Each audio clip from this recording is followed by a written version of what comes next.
I got a girl always late. Anytime we have a date, but I love her. I'm gonna ask her if you will or if you ain't my baby. The way you acting lately makes me down.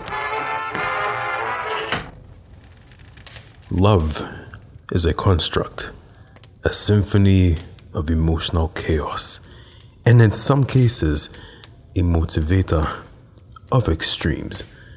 No wonder the Bible dedicates 1 Corinthians 13 to it. Love is patient, love is kind, love does not envy.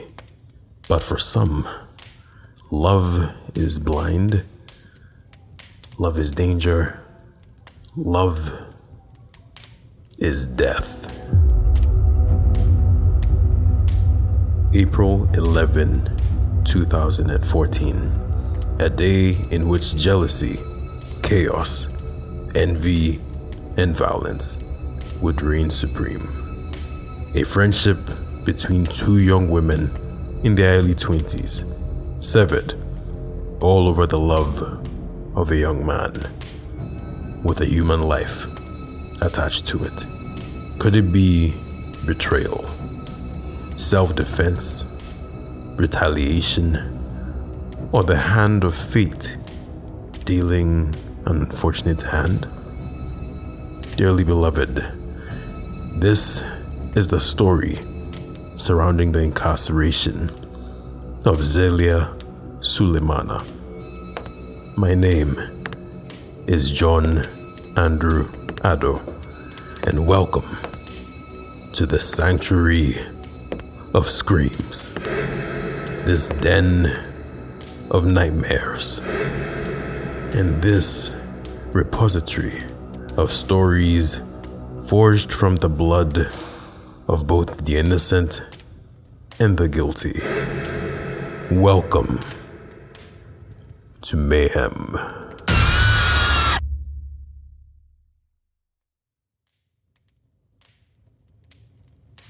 Our story today on Zelia Sulemana begins in the heart of the northern region, in Tamale.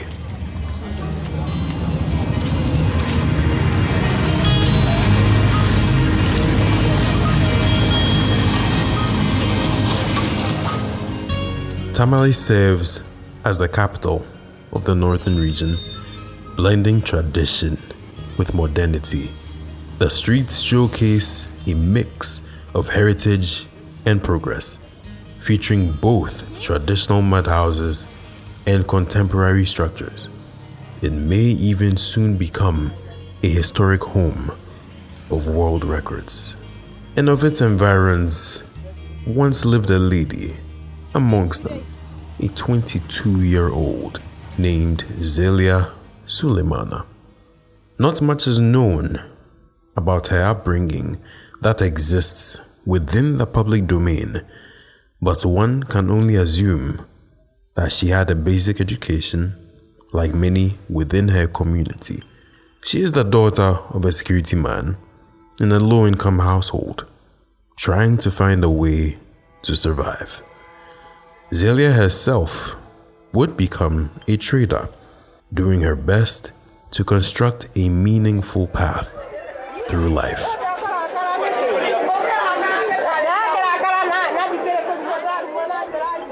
As fate would deem it, Zelia would trip on her path and fall right into the arms of love. Her new interest would be a young gentleman, admired by many, named Alhassan Abdul-Rahman. She would fall head over heels in love with him, and the two would enter a loving relationship. But with everyone in the relationship, there exists a past which cannot be extinguished. For Alhassan, his past involved a woman about the same age as Zelia, named Rawdia Aminu. Zelia would gain knowledge of Rawdia, and based on whichever account of the story you believe, she plotted and planned to eliminate her perceived competition. Zelia would find out that Rawdia was a nursing student, and seeing as her stance as a trader may not match her up to the level of Rawdia, she decides to befriend her, even asking her for assistance, for motivation, as she too wanted to pursue the path of nursing, just as Rawdia. The two, based on that, would form what was deemed to be a good friendship. But little did anybody know that this was part of an intricate plan by Zelia.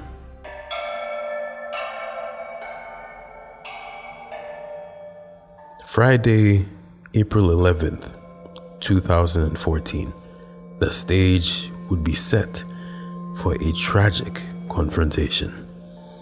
A simple invitation turned into a scene as Zelia, driven by jealousy and rage, would confront the victim about her relationship with Alhassan.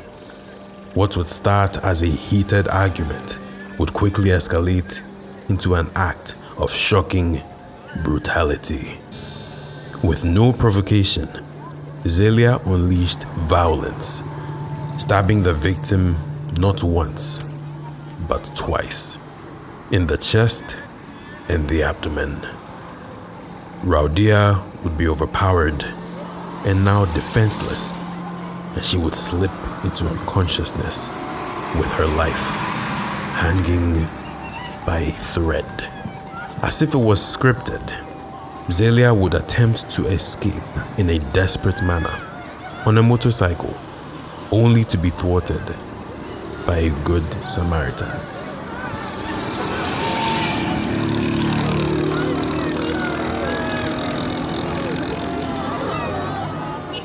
Faced with the reality that there was no easy way out, Zelia would resort to slashing her hand. A claim followed that it was Zelia who had inflicted these wounds herself. The aftermath of this tragic confrontation would see both Zelia and Rawdia rushed to the hospital, but fate had already sealed Rawdia's tragic end.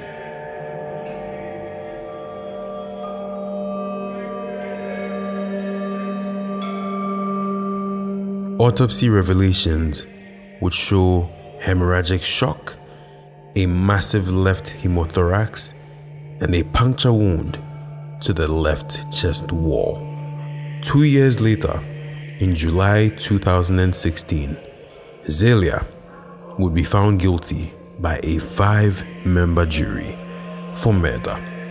The presiding judge, Mr. Justice Charles Kwanzaa, would then order a pregnancy test to determine whether or not the death penalty would apply to Zelia. And after the results of this test would come out as negative, Zelia Sulemana would be sentenced to death by hanging. And even though Amnesty International themselves, through their director, Lawrence Amesu, would plea for justice reform and take a stance against the death penalty, calling for its complete eradication, citing Zelia would be sent to the Nsawam medium security prisons, to the condemned cell, to await her death by the gallows. A 22-year-old life shattered forever.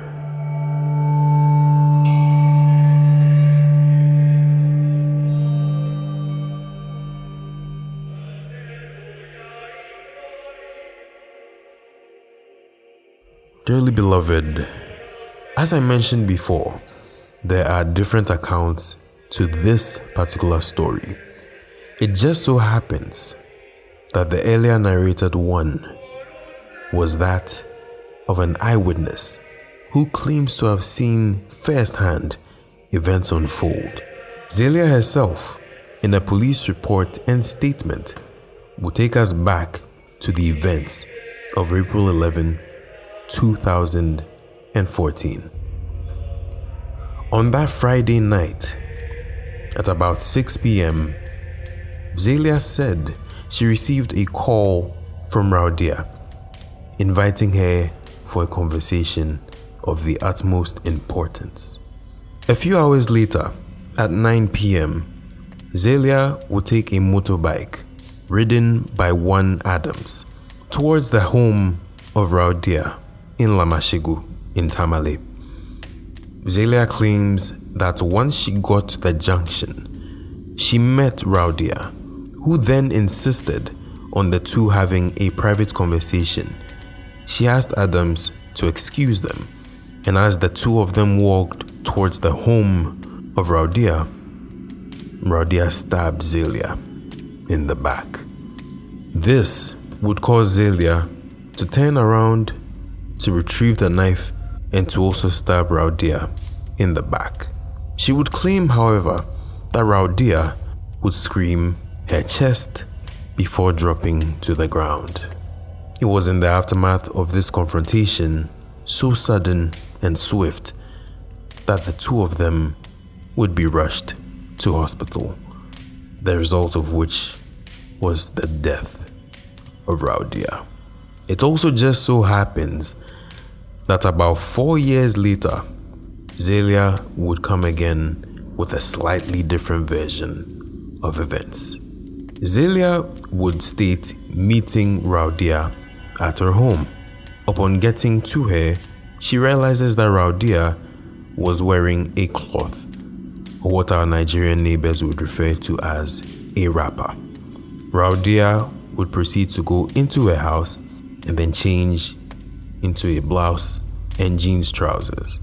She would notice a knife lodged in the brassiere of Rawdia, to which she would inquire as to what that knife was doing there. Rawdia would say Zelia has no business knowing the answer. This would be the basis of their argument, to which Zelia would receive 2 stab wounds, one in her arm and one in the palm of her hand. At this instance, Zelia seems to be overpowered, overwhelmed, injured, and in need of defense. It is at this juncture that she also claims to stab her, only in an effort to get away and save her own life. She claims the two of them were separated in this heated fight, after which they were both taken to hospital and Rawdia lost her life. Depending on which version of events you look at, it may seem as though clarity may have set in for Zelia years after this incident. Either that, or it may just be another twisted lie.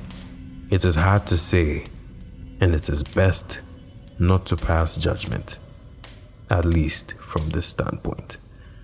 However, I did find the dynamics of relationships very interesting, and for that I sought the counsel of a woman with brilliance.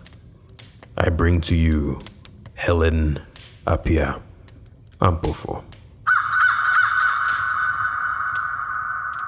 Dearly beloved, I am joined by a woman of many talents. She is one of the voices of 3FM Sunrise, the Lady Circle, and 3FM's Keeping It Real, the one and only Helen Apia Ampofo.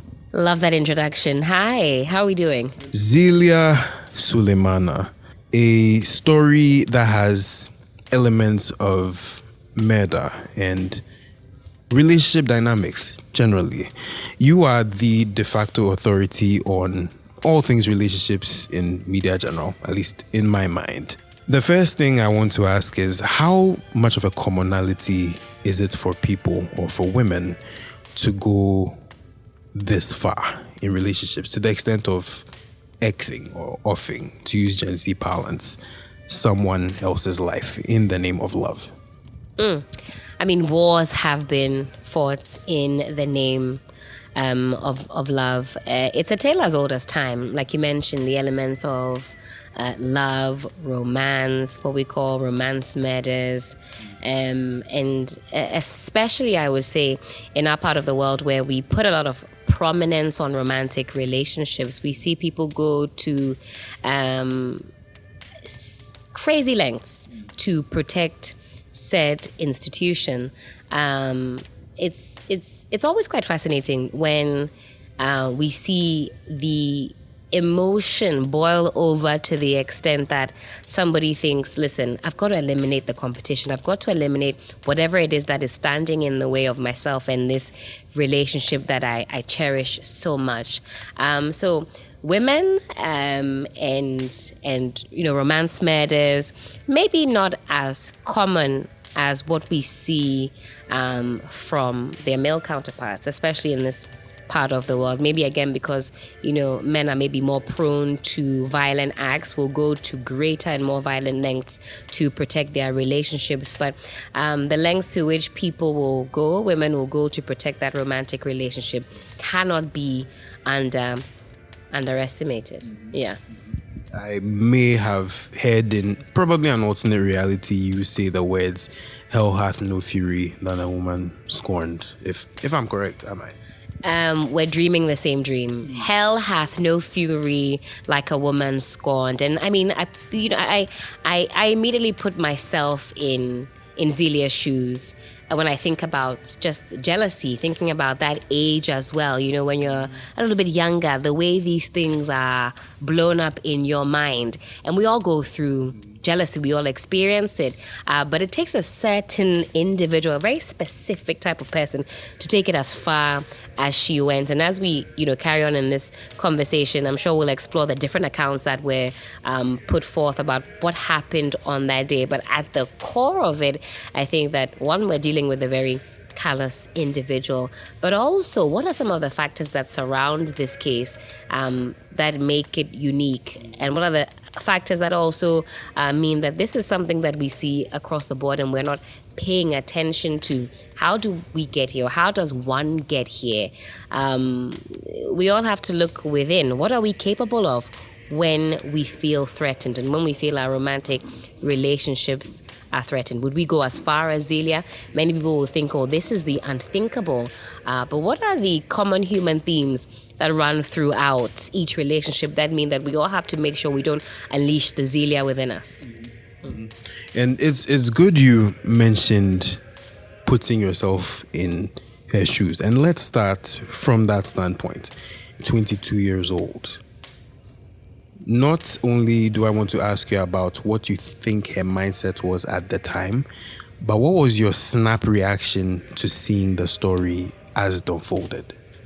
First of all, you think how dumb, because at 22, your whole life is ahead of you. You think about a life lost and a life destroyed. One party's gone, family and friends will never see her again. Another party sentenced to death. Another life destroyed. So, you think, what is the reason? All for what? At the center of this is some, a relationship that, if had run its natural course, probably wouldn't even progress even further. And then you think about the premeditated nature or alleged premeditated nature of this crime, because there are different accounts of what exactly happened. And then you think, my goodness, we live amongst callousness. It takes a certain specific individual not only to think about how they're going to perpetrate a crime, but actually go through with it. You might have some sinister inclinations. I'm going to do this, I'm going to do that. But actually putting that plan into motion and even having the foresight to possibly cover up that crime, main word that came into mind was callous. It sends a chill up your spine when you read about the different accounts, even going as far as Zelia were told by accounts of a passerby, going as far as even stabbing herself. And this is something you'll see in I've seen in other jurisdictions and other crimes where you will pretend like you're also hurt or you harm yourself so that it provides a different account of what's happening. And as an alibi. as an alibi, and I think to myself, do you know what kind of individual you have to be to inflict some sort of pain on yourself? I mean, even to pinch yourself is a big deal, let alone go as far as maybe stabbing yourself to create that alibi. You think, callous, just callous. At 22, the priorities I don't think would be properly aligned emotionally, that is, because 22, your life is ahead of you. You're still growing up, in as much as you want to think that you have everything figured out. Life is really about to hit you. And so the other thing that speaks to me in this entire story is you usually hear of men retaliating in anger when there are certain situations of this kind, going as far as to kill or maim their competition, but you never hear of a woman go this far. Particularly one who she has the prize. What do you think would inspire such an action ultimately from her? It's that human emotion, jealousy. I mean, and you think about your own life and where you've experienced jealousy. It might not just be in romantic relationships, but especially for whatever reason in that sphere of life, the thought of having another contender, another individual interfering with this relationship that you hold so dearly, it can send even the sanest of us spiraling, which is what we see when you talk about men who will go after, the competition, sometimes go as far as even hurting, maiming, or killing their romantic partner, and then sometimes even, offing themselves, killing themselves. They go as far as that.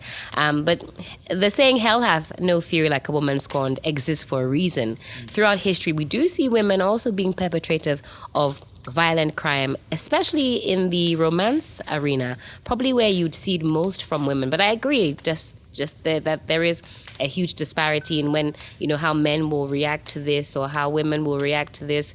I think just, again, naturally we see men being the perpetrators of more violent crime. That could be, again, just due to strength or just having that inclination, if you will, or socialization about men, being stronger or being maybe more angry or more violent. I'm just talking very generally from a lay person's, viewpoint. But it's not far-fetched, as we can see now, for women to be perpetrators of this type of crime. It's happened. We're talking about it. It happens.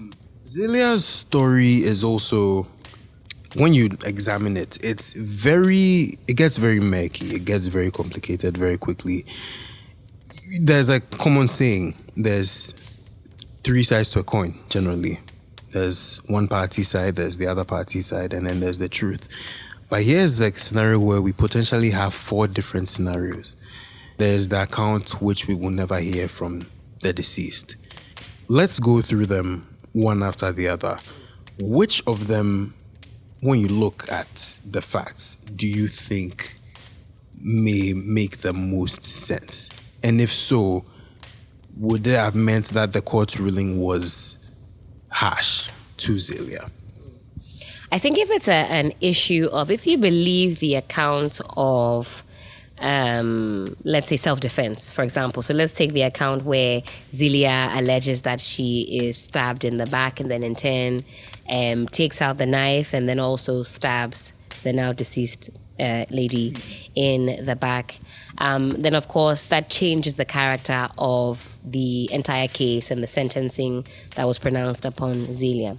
On the other account, or on the other side, another account for me, which is fairly strong, I would say, is because there's another party that's involved. What would be this person's motivation to cook up a story as elaborate as that?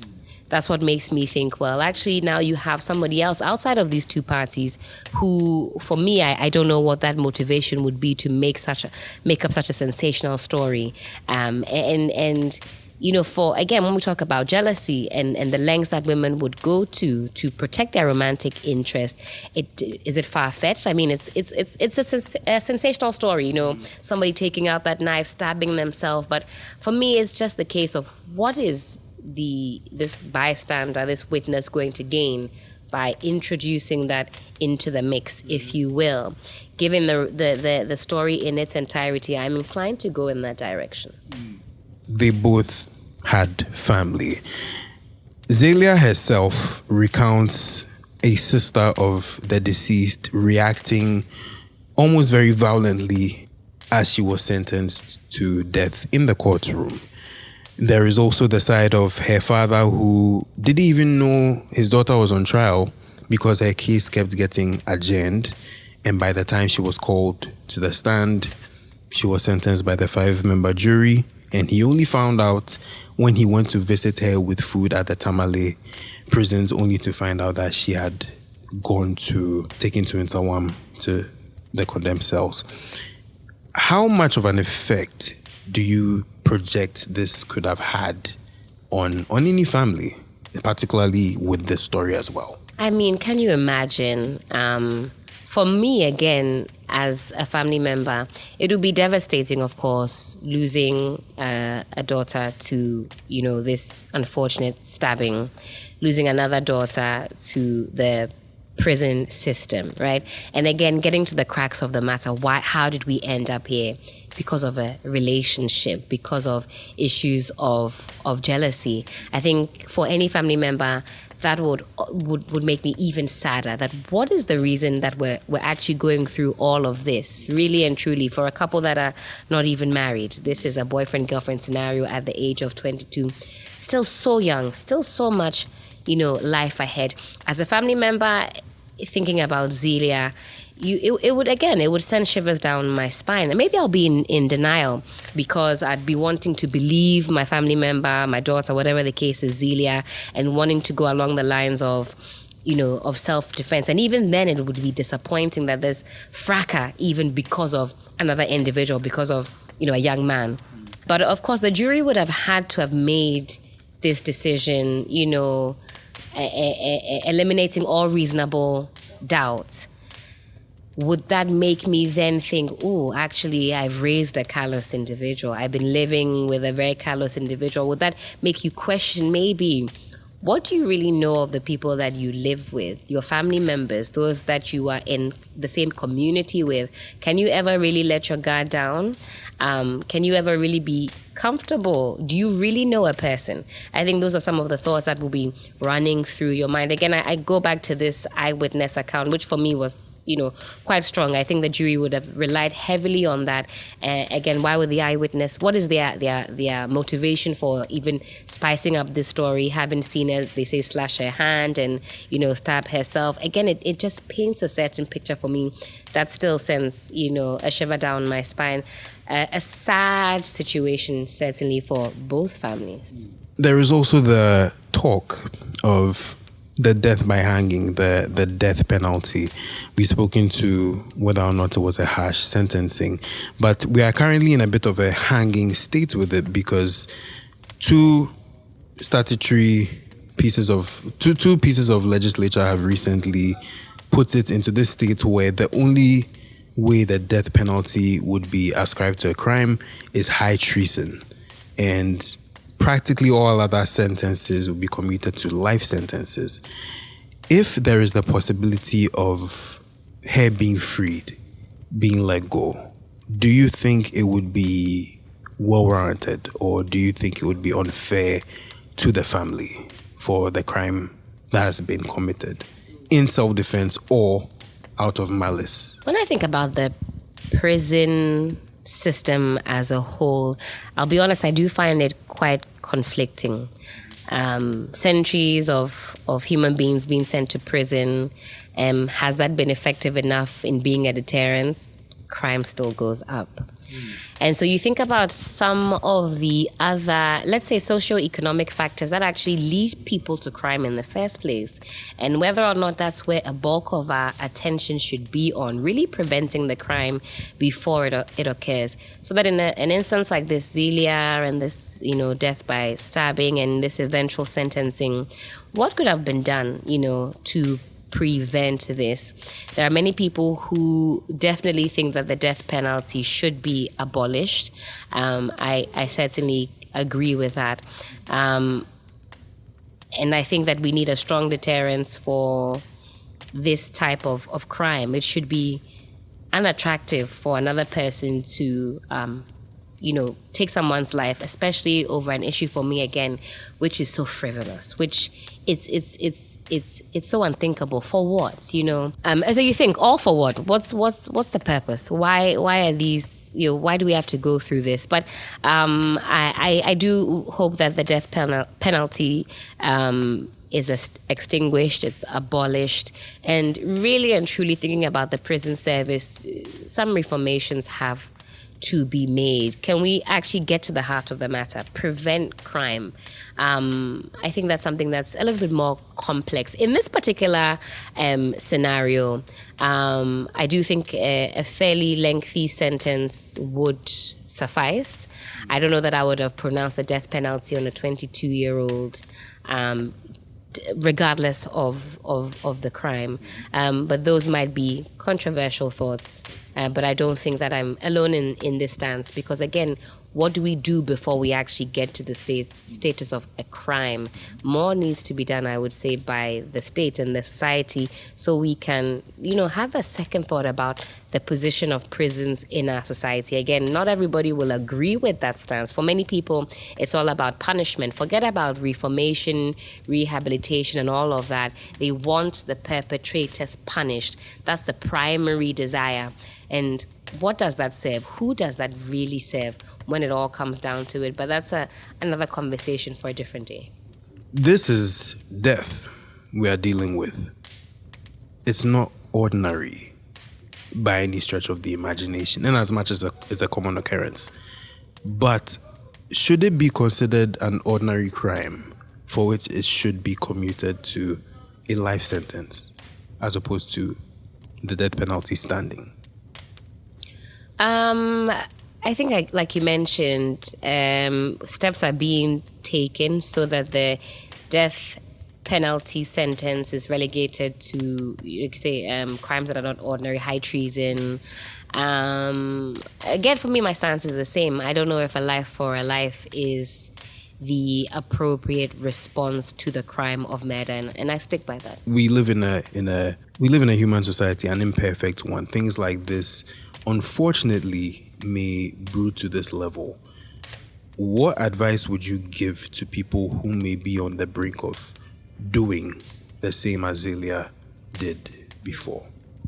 I think the advice would definitely be going to the wider society, because somebody whose emotions cannot be regulated to the point that for them the only way to resolve an issue is by murder, I think that it would take a special kind of messaging, for that person. But I think as a society, we have to put more prominence on how we teach younger populace, how we even teach ourselves on how to regulate our emotions. I hope I'm making sense in that life is full of peaks and troughs, good times, bad times.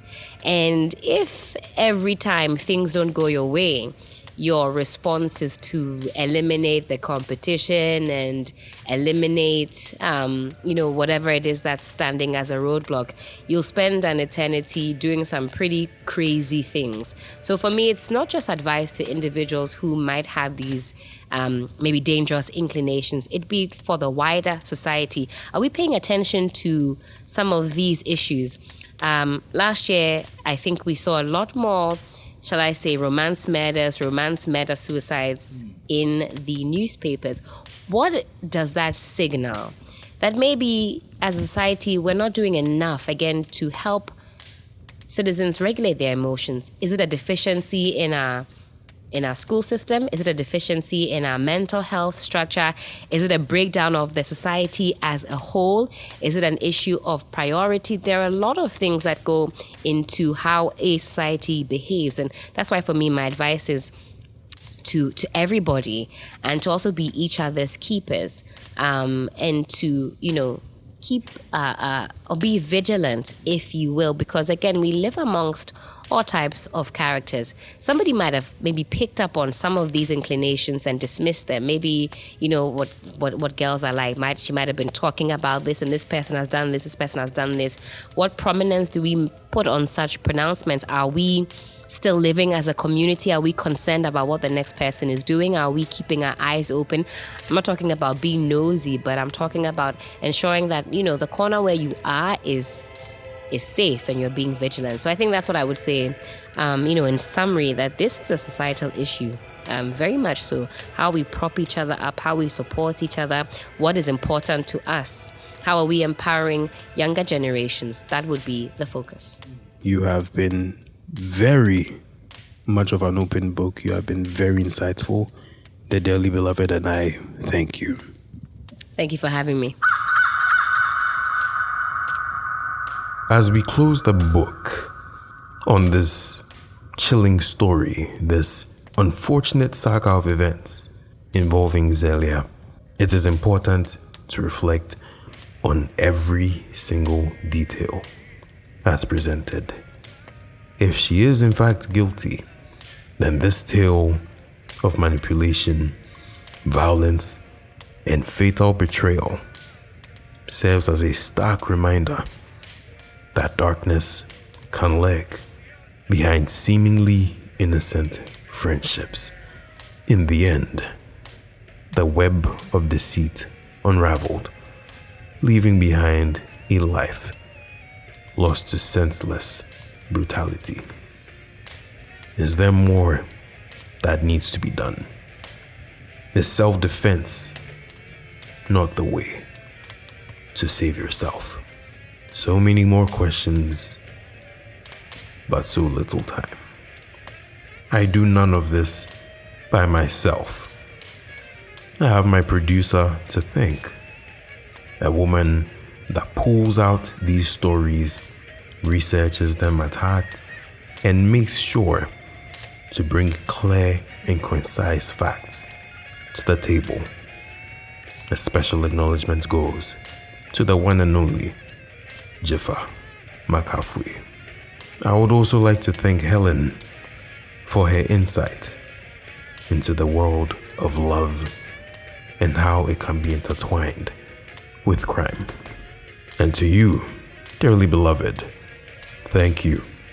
As always, stay safe, keep your doors locked, and never stop seeking and inquiring into the truths of this world. My name is John Andrew Addo. I serve as your host, and this is Mayhem.